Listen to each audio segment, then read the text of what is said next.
Juni Marcoleta na ang ganda ng kanyang inireveal dito. Sino ba ito mga mambabatas na ito na kesa na inaayos, kesa na naayos, nagugulo ang sitwasyon natin dito sa China. O pakinggan natin itong paliwanag ni Marcoleta. O ito. Forward natin ng konti. At ito yung medyo hindi lang sa Pilipinas na issue to ha. International pinag-uusapan ito. Yun. Pakinggan ko to sa ibang news abroad sen Ano aspeto ang gusto niyong talakay? Napakalawak niya. Maraming mga sangasangang mga issue dyan. Aspeto yan. May natin. Simulan Para natin hindi sa... tayo matapos ng isang araw dyan. Yun. Simulan natin, Senador. Ba't ba nagsimula? Ba't ba nag-react ang Senado? Doon tayo, Sen. Kasi itong pangyayaring ito, nakita na namin sa Senado, biglang nag-react ang mga senador natin ukol doon sa mga naging pahayag daw ng Chinese Embassy. Saan ba talaga ito nanggaling? Yun. Ang usaping ito. Palagay ko nanggaling sa mga sinabi rin ng ating mga opisyales. Okay, opo. Halimbawa, noong January 14 yata, Mm-mm. yung isang Commodore natin sa ating Coast Guard, Patay tayo dyan. ng J. Tariela, Yun. ay pumunta sa isang Pag mga J talaga, magulo. J Guevara. Oh. J as in Sir Jack. Magulo talaga. Kahit anong paliwanag, di mo maintindihan. sa isang pamantasan. Ito yata yung De La Salle, Okay. Opo. St. Benilde. Mhm. Meron siyang discussion doon at meron siyang daladalang tatlong caricatures ni President Xi Jinping. Oho. Hindi minabuti ng ng Chinese Embassy. Kaya nag-react sila. Opo. Pero alam nyo, kung huhukayin natin lahat ito, hindi lang doon nagmula. Maalala mo, dalawang senador yata ang nagpunta sa Taiwan. Aha. Hindi ko lang ma-confirm kung sino yung pangalawa, pero balita ko ay si Senador Kiko Pangilinan ay nagpunta sa Taiwan. Opo. Ito'y patungkol doon sa, siguro, sa kagustuhan niya na Magulo? Magulo yun. Sa kagustuhan niya manggulo. Kagustuhan niya mag-epal-epal. Tingnan natin. maayos natin ang ating agricultural sector. Kasi sa Senate Committee on Culture. Yes po, yes. Oo.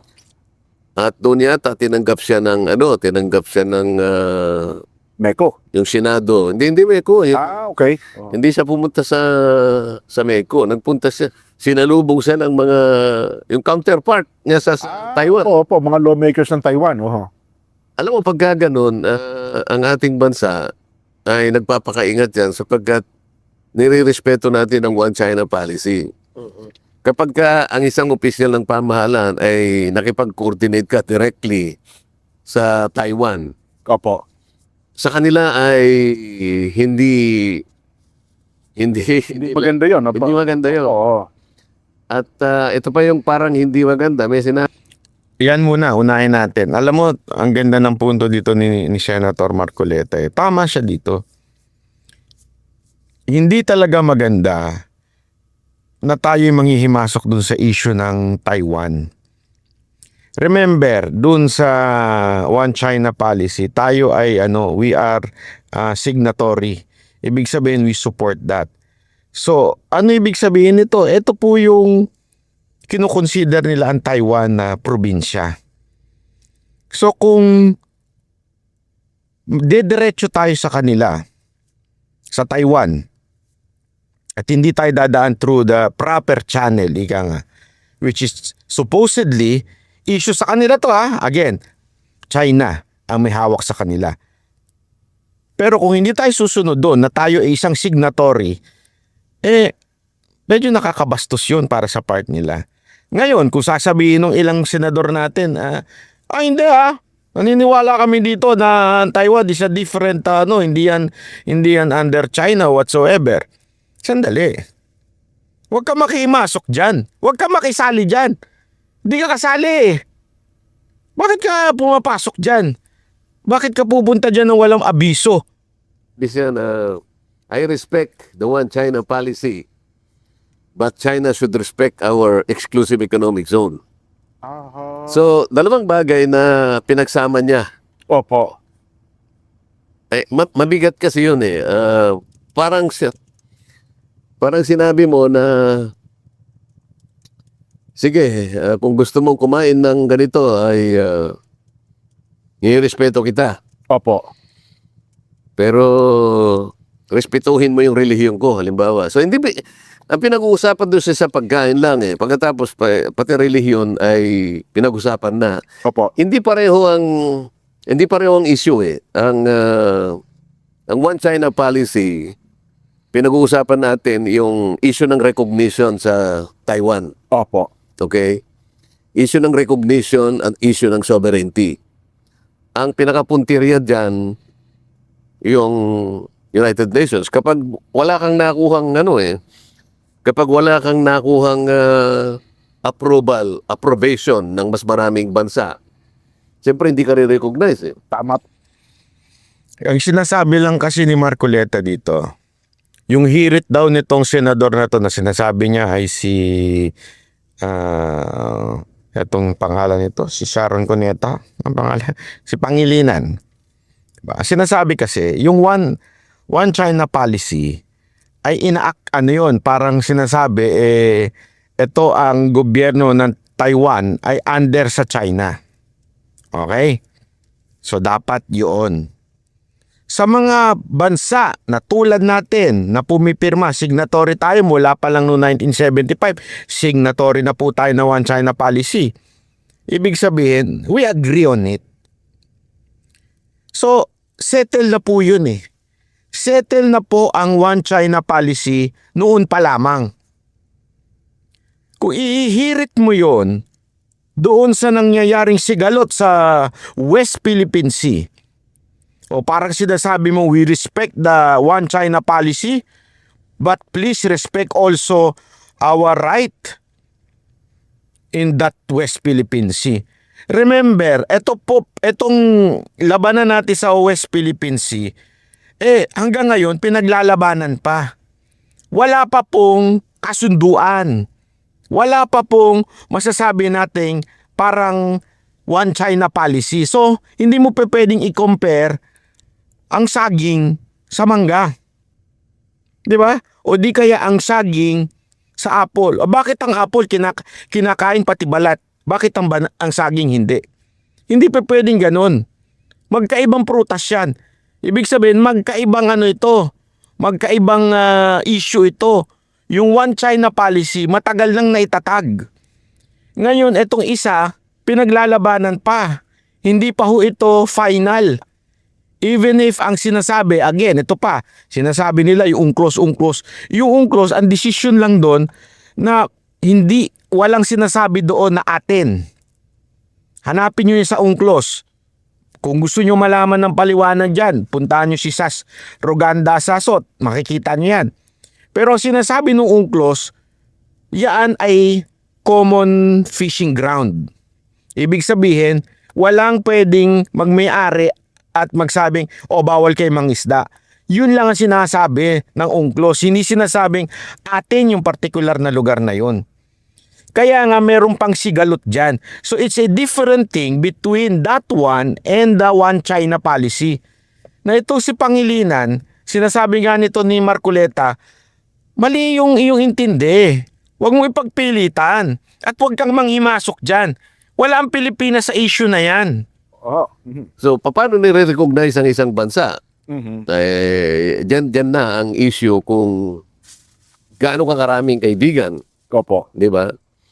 Ngayon, hindi pa nakukuha ng Taiwan yung recognition na yon. Kasi tayo, bilang isang bansa, One China policy. Yun ang kinikilala natin, Sen. So, magpakaingat tayo na bigla na lang tayong gagawa ng ganong, although sinasabi mo na I respect the One China policy, pero sasabihin mo, China should respect our exclusive economic zone.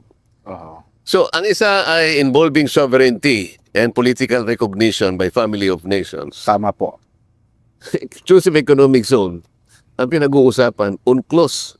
Yes. So iba yung iba yung forum, di ba? Oo. Iba ang batas na sumasaklaw sa bawat isa, di ba? Oo.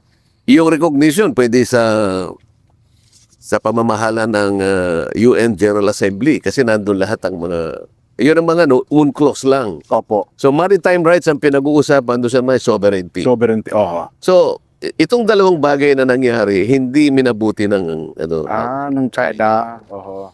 mas malalim pa nga yung isa yung One China policy.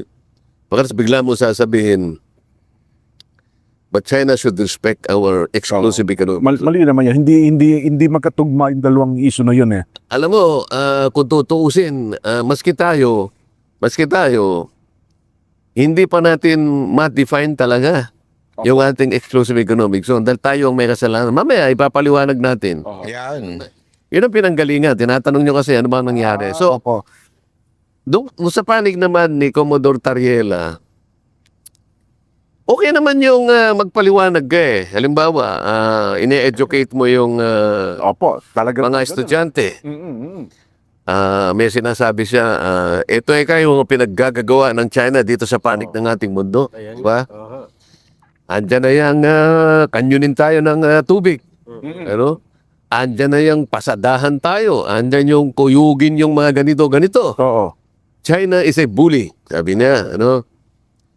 Tapos, meron siyang daladalang mga caricatures portraying the Chinese president in a bad light. Ano? Siguro alam mo kung ang naggawa ng mga ganong klaseng memes o kaya mga caricatures, yung mga dyaryo lang natin, mga editorial cartoons panels. Oo. Palagay ko madaling tanggapin ng China yun eh. Understandably tatanggapin niya. Bakit? Editorial cartoons yun eh. Tama po. Miski tayo naman gumagawa ng ganun eh. Lalo yung magagaling mag-drawing, di ba? Pero ang nagdala ng caricatures, isang uniform Personnel. personnel. Oo. Isang may rango. Commodore eh. Kumbaga sa General po yan. armed forces. Ay, kumbaga sa army. General ang General kasipat po. eh. Yes po. Yun siguro yung medyo dapat ay hindi nangyari. Kasi may uniforme ka eh. Dapat ipinabayahan mo na lang sa mga gumagawa ng editorial ng mga materyales. At sasamahan mo ng karton para sa ganun ay matraumatize mo ng konti. Karaniwan naman yung editorial mo, doon mo ilalagay yung karton eh. Tama po. It's a way of dramatizing o kaya i-highlight yung gusto mong ilabas sa editorial mo. Hindi eh. Naka-uniforme ka. Pangalawa, tinanong ko si Senator Risa nung siya ay nag-deliver ng privilege speech. Palagay niyo ba ako, Your Honor, si Commodore Tariela, nakipag-coordinate ba ako sa Department of Foreign Affairs. Department of Foreign Affairs? Kasi kailangan yun eh. Opo. Ang Department of Foreign Affairs, ang ayon sa ating Executive Order 292, ito yung ating administrative code na kung saan ay talagang dinistribute ang bahagi ng ating birokrasya kung sino-sino. Panin ng bawat dapat. Oo. Parang yung nakalagay sa Biblia, Opo. ang bawat kanya sangkap Oo. ay may kanya-kanyang gawain. Naalala mo yun? Yes po. Si Nelson, palagi niyang Explain lang natin kung anong ibig sabihin ha.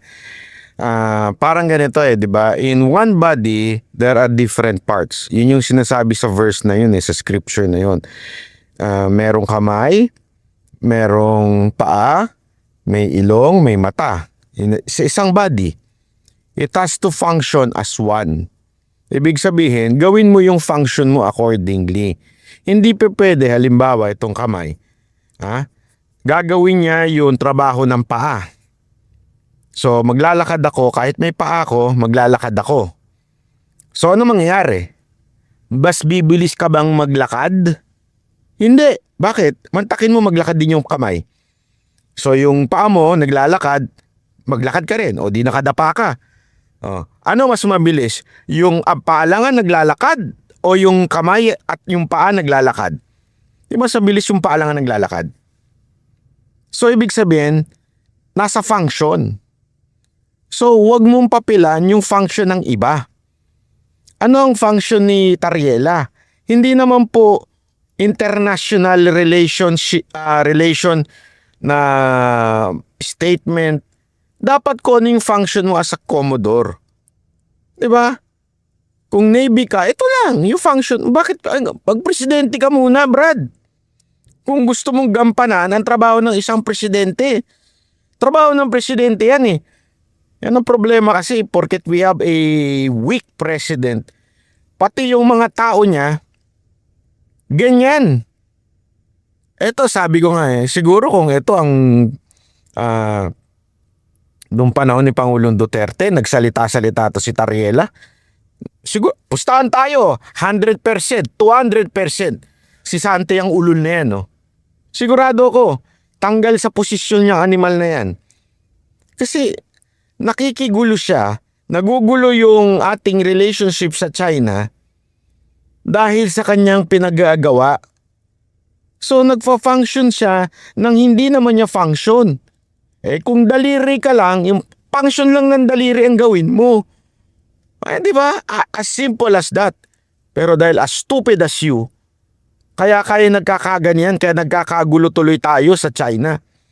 Yung bang, ang goal natin maayos eh. Ang goal natin makapangisda tayo. Ang goal natin makuha natin yun. Putang ina, dahil sa mga magugulo, hindi lang naman si Tariela pati yung mga senador na nakikisawsaw, lalo tuloy hindi nagkakasundo, lalo tuloy nagkakaaway-away. Na supposedly yung presidente lang. Dahil nga mahinang nila ng presidente natin, hindi kayang kontrolin ng mga tao niyang bida-bida sa media. Ayan. Kasi hindi naman naglilipan sa... Hindi pwede maghalo. Yes po. Bawat parte, bawat sangkap ng katawan, merong kanya-kanyang kawain. Yun. Yung ating Executive Order 292, Administrative Code, talagang idinrawing doon ang function, ang sakutin, ang mandato ng bawat isa. Ayan. At tagapagsalita ng ating international relations, DFA. Yes po. Okay. Bakit kailangan ng DFA? Kasi sinasabi ni Senador Risa, the Chinese embassy and its officials and staff have no right to meddle into the internal affairs of this country. Yan ang balat ano. Nakalimutan nila na pinag-uusapan, ang dinidiscuss ni Tariela ay yung bahagi ng South China Sea. Na bahagi ng South China Sea ay yung dinesignate nating West Philippine Sea. Opo. Marami ang claimants doon. Kasama yung ating bansa. Kailangan maintindihan po ng ating mga kababayan to. So yung issue doon, hindi internal issue yun. International affairs yan. So, hindi siya simpleng internal, hindi domestic issue to. It is a matter that involves international law. Yes. O ngayon, sino ang tagapagsalita talaga? DFA. O sabi niya, sa palagay ko naman kanya, there is always a presumption of regularity. Aking tinatanong hindi sa palagay. Alam po ba ninyo na nakipag-coordinate kaya yan? Dapat yung sagot ay may katiyakan. Depinido dapat, tama. Pinido, may katiyakan, may certainty. Sa palagay ko naman kanya, hindi naman gagawa yun ng isang bagay na hindi man lang niya ikinonsulta. So I assume that Tariela coordinated with the DFA. There is always a presumption of regularity in everybody's work. Sabi niya, Alam mo, pagka gano'n ang isasagot mo sa isang abogado, halimbawa, or sabi na sa'yo, yung assumption of regularity is a disputable Opo. presumption. Kasi, Debate. paano kung halimbawa nakapagpalitaw siya ng pruweba na si Commodore Tariela ay hindi naman nakipag-coordinate? Kasi sabi ko, Your Honor, pasensya na, Pero nakausap ko ang secretary ng Department of Foreign Affairs. Aha. Tinanong ko rin sa kanya yan. Ang sabi niya sa akin, hindi nakikipag-coordinate si Commodore. Commodore Tariela. Yun ang problema natin. Aha. O paano ngayon yan? Mhm. Siya ba ay humingi ng basbas sa DFA? Wala nga. O maski na kaya, alimbawa, sa secretary ng DND. Department of Defense. Ikaw ay tagapagsalita ng isang malit na bahagi ng iyong katungkulan. Pero ang pinag-uusapan natin is an issue involving international relations. Aha. Pangatlo, pumunta ka sa eskwela eh. Opo. Nakipag-coordinate ka ba sa secretary ng Education. Department of Education? Oo. O kaya sa CHED? Yan, kung higher education, naman naman. Kasi pinuntaan mo yung eskwela eh. Oo. Alam mo, Jen, Nelson, tayong mga Pilipino, likas na sa atin yung, yung magagalangin tayo. Ayo po. Hindi ko naman lahat hindi ko na sinasabi lahat, pero yan ang ating, yan ang ating ugali. Pupunta ka lang sa palengke, makikipag-usap ka hindi basta-basta ka na lang didiret. Palengke lang yun, ha? Oo. Magtatao po ka. Kaya tayo po, dataan ka lang, Opo. Medyo may siya, Daan po. Oo. Mawalang galang na po. Wala naman tao. Miskin nasa punso Bari-bari apo ano Ewan ko kung ano sa Tagalog yung bari-bari apo.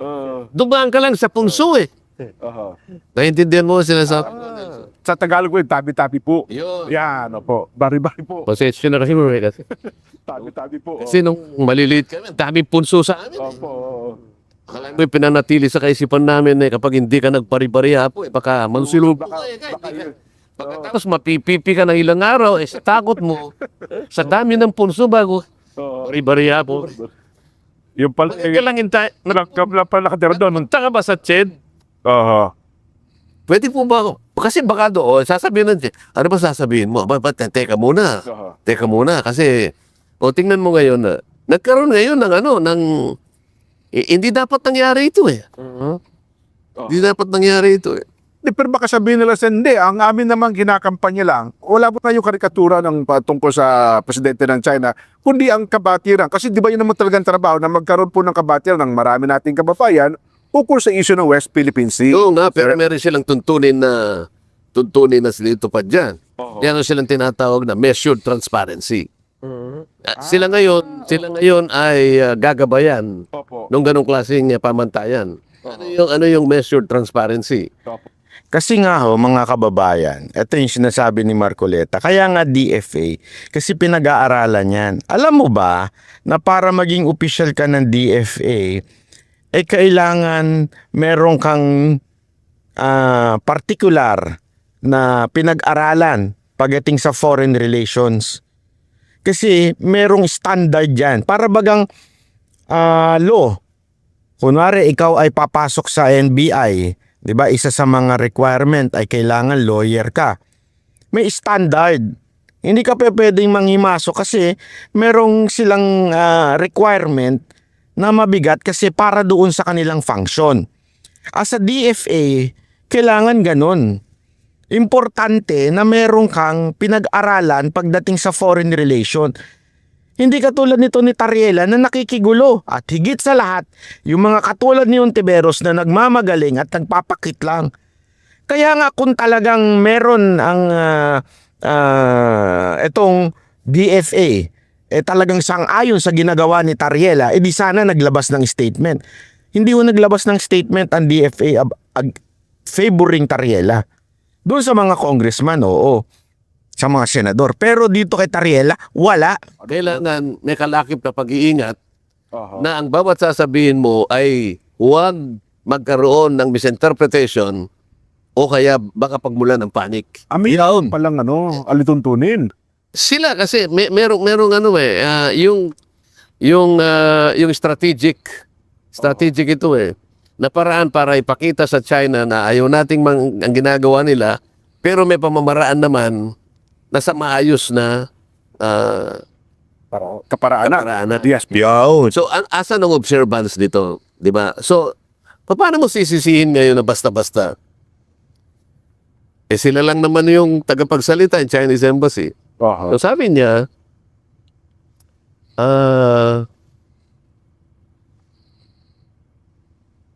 yung yung ginawa ka ni Commodore Tariel Yalo ako.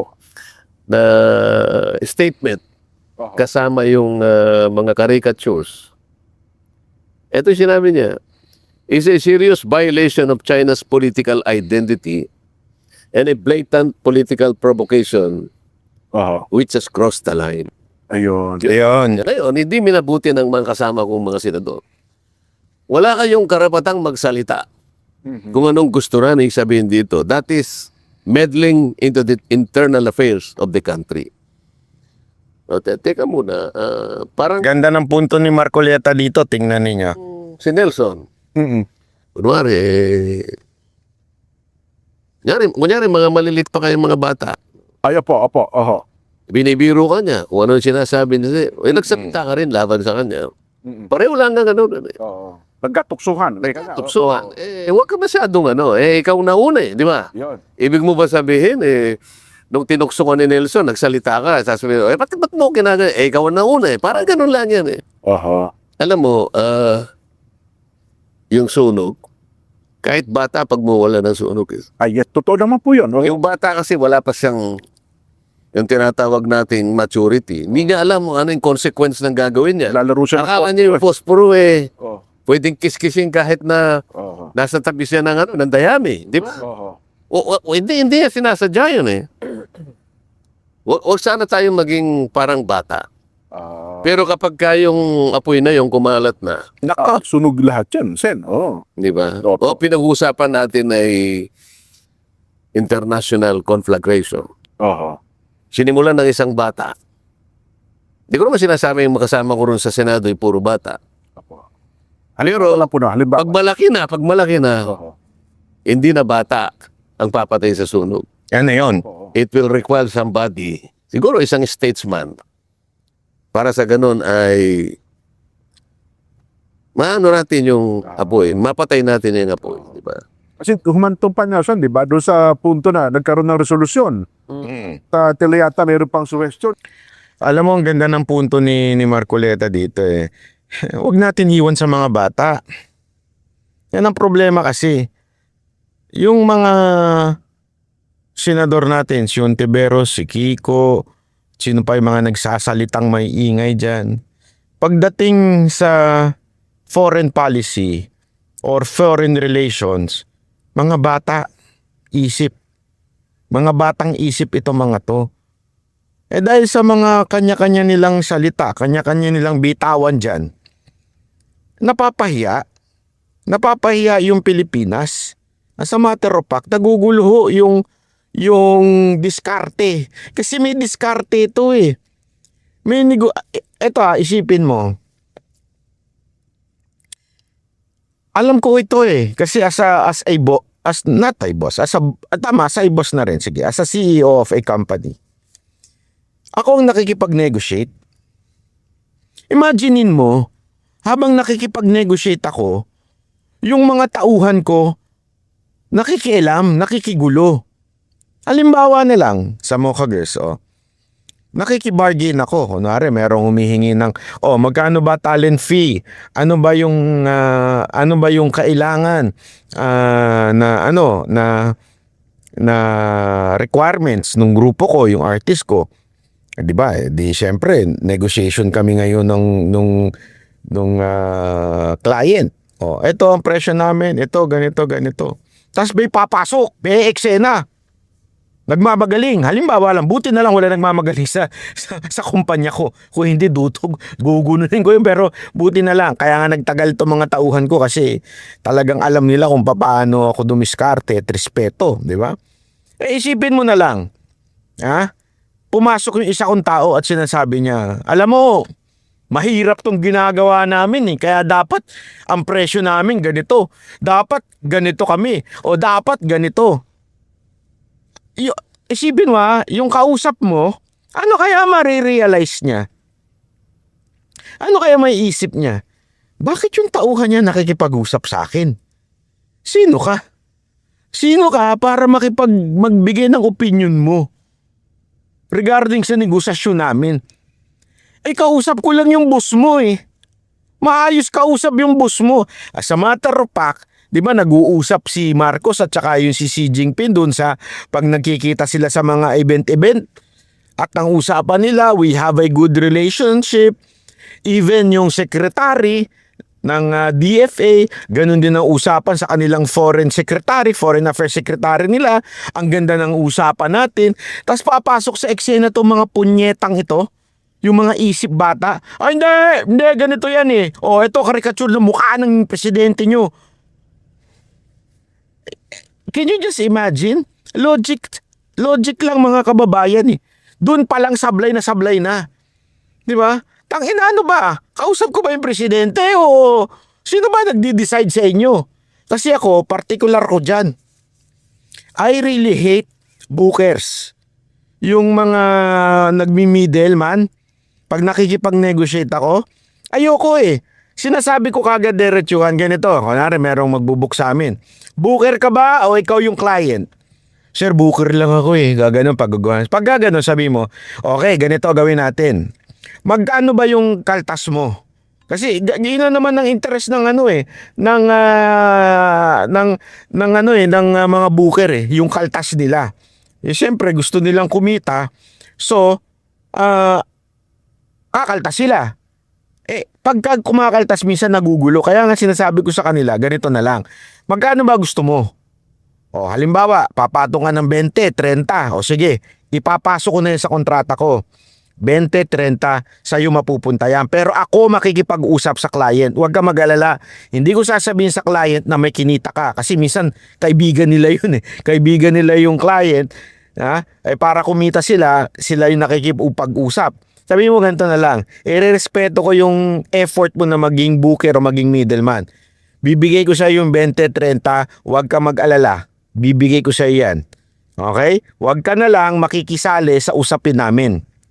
Baka kasi kung ano-ano ipangako mo doon, tapos wala naman sa kontrata ko. Kaya ako, gusto ko, direkta ako nakikipag-usap. Sabihin ko, ang pipirma nito, hindi ikaw, hindi yung booker. Ang pipirma nito, yung mismong client. So kami nag-uusap, di ba? Para walang middleman kasi yung middleman minsan nakakagulo. Tapos pagtapos ng event, ito 20 mo. Ito yung kung 30 mo, ito yung 30 mo, ito yung kit, ito yung booking fee mo. Pero hindi siyang kausap. At least all of my demands may bibigay ng client. At yung demand din ng client, may bibigay sa kanya kasi nagkaroon kami ng magandang kasunduan. That's how negotiation works. Pero kung merong gumigit na, bumibida-bida, nagmamagaling, ay bay putang ina, iniiwan ko yun. Kasi nga nakakabwisit. Nag-uusap kami ng client, biglang merong eksena. May amuyong. Kaya nabibwisit sa atin ng China dahil sa mga putang inang amuyong na to. Na nakikigulo, akala ko ba ang ayos ng usapan namin ng presidente nyo, biglang may hihirit dito, may mambabasto sa presidente namin. Sino ba to? Yun yung sinisita nila Marcoleta at ni Robin. Sana walang ganon. Kasi nagugulo yung eksena. Nagugulo yung negosasyon. Na magdeklara ng persona non grata ang ilang mga opisyalis ng China Embassy. Sa halip na humupa ay lalong pinalala eh ng mga sumunod na pangyayari. Dahil nagkapalitan ng mga pahayag eh. Nung sumagot ang Chinese Embassy, sumagot din sila ng mas matindi hanggang sa punto na may resolusyon na, Sen. Ito nga, dapat pinagtalunan namin sana ng Miyerkules. Nag-aabang ko kami dyan, Sen. Kasi ang gusto nila, magbutuhan na kami nung parang Martes yun eh. Tungkol doon sa resolusyon. Oo, resolution number 256 eh. Opo. Ang title niya din ay Resolution Expressing the Sense of the Senate in Condemning Recent Public Statements Issued by the Embassy of the People's Republic of China. May involve ang buong Senado rito eh. So, kahit hanggang magbutuhan kami. Ayun. Ngayon, sa rules naman namin, teka muna, hindi na wala namang ganyan. Pagdibatihin muna natin yan. You are requiring the sense of Senate already to condemn. Kasi ang bigat naman ito, sabi ko nga sa inyo eh. Ngayon, dapat kahapon, Ngayon, ang sabi naman nila, o sige, sa Lunes na. Oho. Kasi kahit paano, naghahanda naman tayo ng Ayo. kung paano natin sila papayapain, ano? Opo.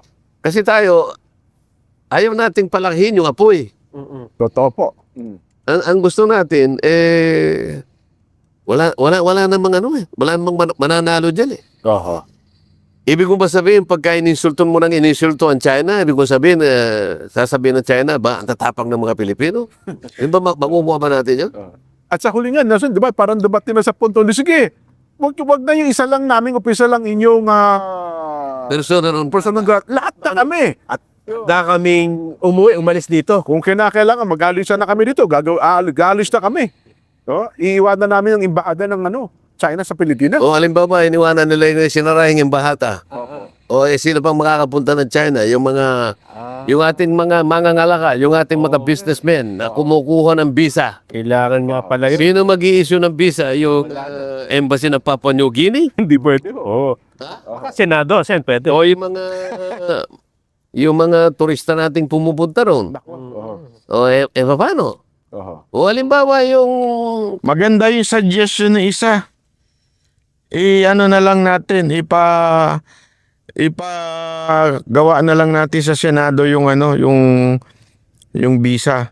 Kasi importante, alam niyo, eto para lang sa kalaman ninyo ang dami kong kakilalang kaibigan na nagsimula ng negosyo, you know how? They import products.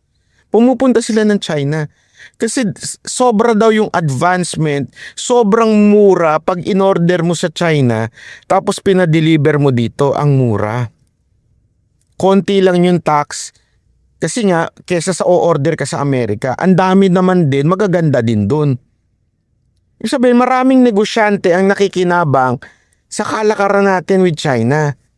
Tapos gusto natin i-persona non grata dahil lang sa putang inang gagong animal na wala namang alam pagdating sa foreign relation ng mga opisyal ng ating bansa. Di ba? Ipapahamak ang buong bayan natin sa ekonomiya dahil lang dito sa mga tarantadong to. Di ba? Napakaliit na bagay napakalaking bagay pala yung ginagawa nitong gago na to. pupunta kami na inimbita kami ng China, wala na nang mag-i-issue ng visa. Ako siguro pwede kasi meron akong diplomatic passport. Opo. Sana all. Negosyante. Walang visa. Yung pinakaano rito, yung ating mga negosyante, ang dami nating mga negosyante. Paano yung mga nag-e-export? Paano yung nag-i-import? Paano yung mga OFW sa China, Sen? Mga kalahating milyon daw po yan. Paano gagawin? Halimbawa, sinabi niya, sige, ganyan ang gusto nating mangyari, ha? Oo. Kayo nagpasimula, pagkatapos nagsabi lang kami ng ganito, pagkatapos di-declare nyo kami persona non grata, pauwiin na namin lahat ng mga OFWs ninyo.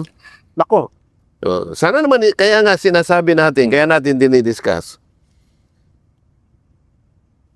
Naalala mo ba nung sinasabi ko na ako'y inimbita ng... Opo, nabanggit niyo po yun doon sa Senado. Alam mo, magaling naman silang kausap eh. Sabi ko sa kanila, mabuti ka ako, Mr. Ambassador, dahil nga sa dami ng mga issue na parang meron tayong hindi pinagkakaintindihan ngayon. Pwede bang umpisahan natin, makahanap tayo ng mga bagay-bagay na pagkakasundo naman ang Ayun. tinatahak. Tama, oho. Marami naman tayo magagawa eh. Magkasundo tayo sa isda muna, kako pang ganyan eh. Oo, maganda yan, sabi pa niya eh. Hindi ba kako, ang mga isda kako ay walang may-ari niyan eh. Wala. Ang isda kako ay para sa sangkatauhan. Para sa lahat po yan. Para sa lahat yan. Oho. Wala namang nakasulat na ang mga isda ay para sa inyo. Sila lang ang makakakain. Totoo niyan, sa marami ka akong desisyon ng mga international tribunals. Nagsimula ka ako sa Europe. Dahil yung Iceland, tinukubkub nila lahat yung... Sabi nung korte, meron ka lang preferential rights. Pero hindi mo kanya pwedeng pigilan ang Federal Republic of Germany at saka yung Netherlands Opo. na mangisda dyan. Mga isda rin sa lugar na yan. Oo. Sapagkat yan ay common. Yung Fishing grounds. traditional fishing line. Nagawa nyo ka ako sa Vietnam. Tama. Hindi ba kako? Opo. Oo, sabi niya, nagawa na. In the year 2000. Sabi niya siguro, paano niya kaya nala? In the year 2000, nakagawa ka ng kontrata sa Vietnam at para maiwasan niyo yung pag-aaway-away, nagkaroon kayo ng agreement. Nagawa niyo rin kako sa bansang India. So, palagi kayo nagtatalo rin ng India, di ba? Nagawa niyo yan para sa isda.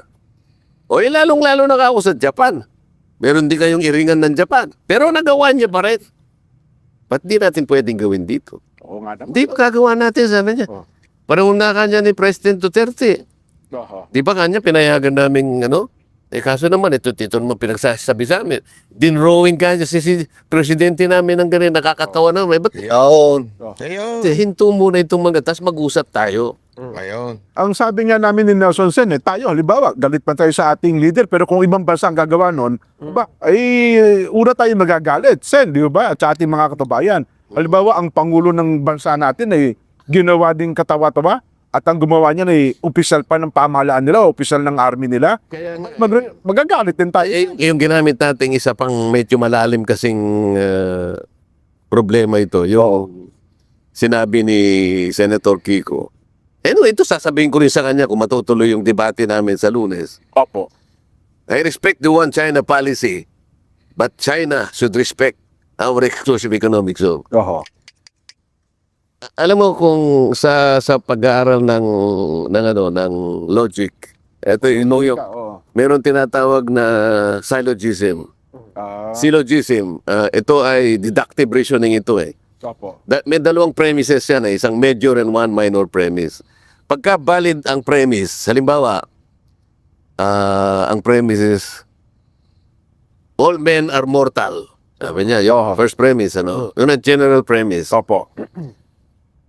Nelson Lubao is a man. Oho. And therefore, Nelson Lubao is mortal. Yun ang valid. Valid. Pare. Syllogism. Pantay. Pero, merong Palacios premise dyan eh. Okay. Halimbawa, fish is mortal, sabi niya. No, Nelson Lubao is mortal. Therefore, Nelson Lubao is fish. Ganun ang nangyayari eh. Pagsasamahin ang dalawang invalid na premises. Ito, sabi ko nga sa'yo kanina, ang isa is maritime rights, ang isa is sovereignty. Tama. Ang pinag-uusapan dito is UNCLOS. Ang pinag-uusapan doon, international law. Ibang forum yun. Hindi pwede baktakniin mo. Ang magsesettle, Yan kasi yung hindi maintindihan ng iba ng paulit-ulit na pinapaliwanag. Especially yung mga katulad ni Sas na talagang bihasa pagdating mo sa foreign relation. Alam mo sana to si Sas maging maging opisyal ni BP Sara Duterte pagdating ng panahon na maging presidente si BP Sara. Kasi napakagaling nito sa foreign relation. Tsaka pinag-aralan niya talaga. Alam mo, nakakabilib. Sana ganun ang mga kunin sa ahensya ng gobyerno. Kasi yung UNCLOS na sinasabi nila, fishing rights, hindi naman po ito yung territory na magsabi nga nito, magkaiba yun eh. Magkaiba po yun. Ang problema, maraming mga nagmamagaling na alam mo na sa bayan natin, ganun naman lagi eh. Lalo na pag politiko na merong nais o pangarap na umangat. settle dito ang pinag-uusapang political recognition. Doon sa isa, wala pang korte kasi sa mundo ang mag-adjudicate kung sino talagang may-ari ng mga isla na yan kasi merong nakasasakop eh. Nananatili tayong pare-parehong claimants eh. Yun. Paghahaluin yun. Ayun. Ngayon, anong pinag-uusapan natin? Nakahanda ba tayo para harapin halimbawa yung Consequence. napaka-komplikadong issue ng West Philippine Sea? Ako sa tingin ko, sinasuggest ko nga, tawagin lahat ang mga stakeholders. Tawagin si Commodore Tariela, tawagin ang DFA, tawagan kung sino yung magtabag tayo ng international experts pat. Sana talaga, no? Senator Marcoleta, pwede niyo ho ba kayang gawa ng hearing ito at kaya lang tinanggal na kay Senator Amy yung yung Foreign Relation Committee. Ewan ko kung kaya nilang ipatawag, sigurado ako poprotektahan ng mga senador itong si Tariela di ba? Sana patawag at tanungin siya. Naintindihan niya ba talaga? O gusto lang niyang bumida-bida? Magkaalaman tayo dito. Ako wala akong pretenses na akala mo naggagaling-galingan ako. Hindi. Magtanong siya ng Meron lang ako meron lang ako konting kaalaman dito. Ngunit sa nakikita ko, hindi lahat naiintindihan ito eh. Di ba? Halimbawa, Presidential Decree 1596. Hindi nila alam na ang pinag-uusapan lang doon ay yung tinatawag nating Kalayaan Island Group. Opo. Tapos meron tayong parang 1292 ba yung RA natin? Ang pinag-uusapan lang doon is yung ating archipelagic baseline. Alam mo, hindi po pwede nating masabi na ito na yung ating West Philippine Sea kapag hindi natin nagagawa ang dalawang bagay. Una, kailangan tayong gumawa ng mapa. Ito yung sinabi na ng Korte Suprema Hindi nakakalimutan nila ito Kailangan meron kang mapa. Primero, mag-declare ka muna ng 200 nautical mile from baseline. Yun ay referensya sa ating exclusive economic zone. At saka yung ating continental shelf. 200 nautical miles away from the baseline. Opo. Pag nagawa mo na yon, na-declare mo na yon, i-deposit mo yung declaration sa United Nations. Opisina ng Secretary General. Pero meron kang mapa.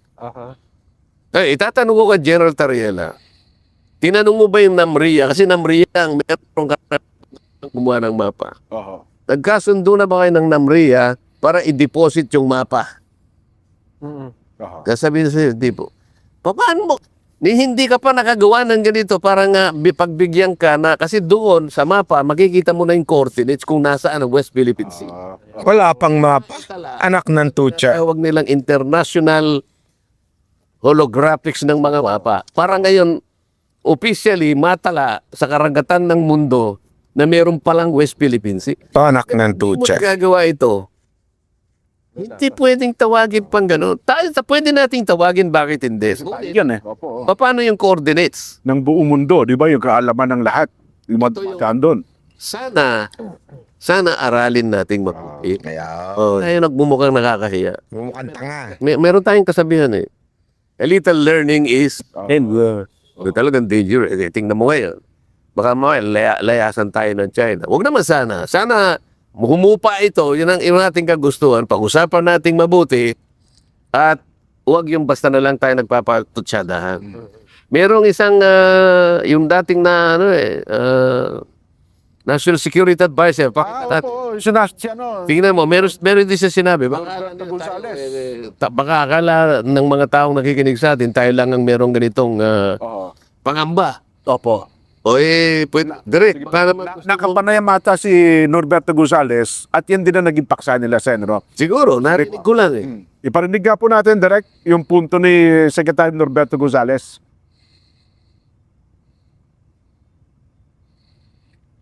Normally, hindi tama.